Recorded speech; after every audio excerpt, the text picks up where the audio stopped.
Hi friends, எக்ஸல்ல இப்போ நான் data வாங்கியிருக்கேன். பட் அந்த டேட்டா எல்லாமே பார்த்தீங்கன்னா அன்வான்ட் ஸ்பேசஸ் அந்த மாதிரி இருக்கு.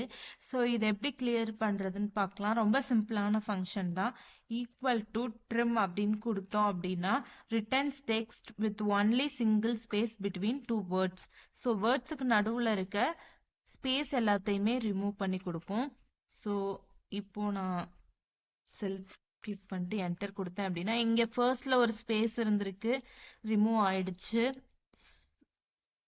ஸோ இதை அப்படியே ட்ராக் பண்ணிக்கிறேன். இப்போ உங்களுக்கு பார்த்தீங்கன்னா தெரியும் அன்வான்ட் ஸ்பேசஸ் எல்லாமே ரிமூவ் ஆயிடுச்சு. ஸோ நெக்ஸ்ட் இந்த டெக்ஸ்டோட லென்த் என்னன்னு தெரிஞ்சுக்கணும் அப்படின்னா அதுக்கு ஒரு ஃபார்முலா இருக்கு. ஈக்குவல் டு LEN அப்படின்னு சொல்லிட்டு நான் கொடுத்துக்கிறேன். ஸோ இப்போ ஃபர்ஸ்ட் நான் இந்த டெக்ஸ்ட்டுக்கு கொடுக்குறேன். ஸோ இப்போ பாருங்க 7 கிடைச்சிருக்கு. அதுவே நம்ம வந்துட்டு ஸ்பேஸை ரிமூவ் பண்ணாததுக்கு முன்னாடி இந்த டெக்ஸ்ட் எடுத்துட்டோம் அப்படின்னா ஸ்பேஸோட சேர்த்து தான் நமக்கு வந்துட்டு கால்குலேட் ஆகும். ஸோ இப்போ இந்த டிஃப்ரென்ஸ் பார்த்தாலே உங்களுக்கு தெரிஞ்சிருக்கும்.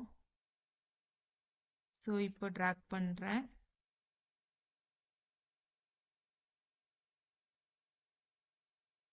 ஸோ இப்போ பாருங்க ட்ரிம் ஃபங்க்ஷன் எப்படி யூஸ் ஆயிருக்குன்னு உங்களுக்கு தெரிஞ்சிருக்கும் இந்த லென்த் பார்த்தாலே. இந்த மாதிரி மோர் வீடியோஸ்க்கு நம்ம சேனலை சப்ஸ்கிரைப் பண்ணிக்கோங்க. தேங்க்ஸ் ஃபார் வாட்சிங்.